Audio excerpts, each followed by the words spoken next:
Good morning and happy Easter. Christ is risen, or as we say in my church, Christos anesti. The response to that would be, truly he is risen, or alethos anesti. Now you might be saying, Brian, Easter was last week. Well, that's true. Easter was last week in the West, but in the East, today is Easter. So, happy Easter, or happy Pascha, as we say. I've got my basket here. I'll show you. Some cheese and the traditional red eggs, butter, delicious chocolate, and some Pascha cheese, which is kind of like cream cheese and ricotta cheese and sugar. So why do Christian churches in the East celebrate Easter on a different day than churches in the West? To get that answer, we've got to go back to Pope Gregory in Rome in the 1500s. The simple argument is that the Gregorian calendar brought into play by Pope Gregory was a more accurate calendar. It was a lunar calendar, and it could be said that because it was more accurate, hey, that's a good reason for it. However, there was a spiritual reason behind it as well. And what that had to do with was when we celebrate Easter and Christmas, but specifically and more importantly, Easter. If Pope Gregory had not proposed this change, then over hundreds of years, Easter would eventually be celebrated in the fall. And that was seen as problematic because the church calendar had already been established for hundreds and hundreds of years.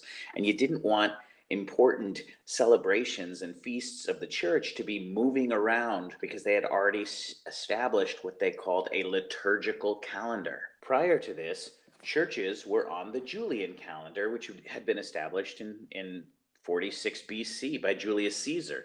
However, it was off by 11 minutes per year, and every year that went by, it shifted a little more and a little more and a little more. This may not seem like a big deal, but over hundreds of years, this could make a big difference on when we celebrate different feasts of the church. For example, right now, the Julian calendar is 13 days behind the Gregorian calendar. However, it took hundreds of years, almost 400 years in some cases, for countries to adopt the Gregorian calendar. For example, Greece did not adopt it until the 1920s. One of the problems was this: the Pope in the West, in Rome, and the Protestants who were in Europe, they thought this was all a plot. They thought this was sort of some scheme to bring them back into Catholicism. And over in the East, where you had the Orthodox, they had already broken away from Rome.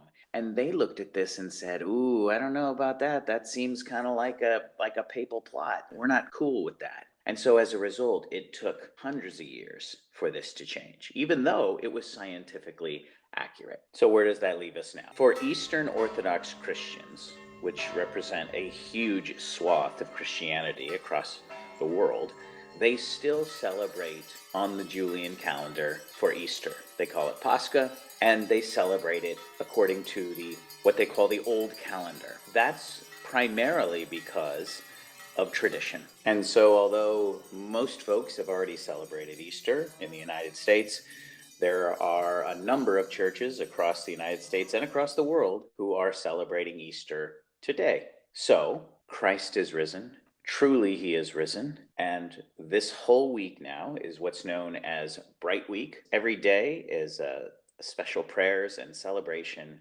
as we move in what's known as the Paschal season. Eastern Orthodox Christians celebrate 40 days of Easter. On that 40th day, that day is Ascension, which if you do the math, you see that after the resurrection, Jesus taught his disciples for 40 days before he ascended into heaven. And so we are now in the Paschal season, and throughout this time, as we greet one another, we say, Christ is risen. Truly, he is risen.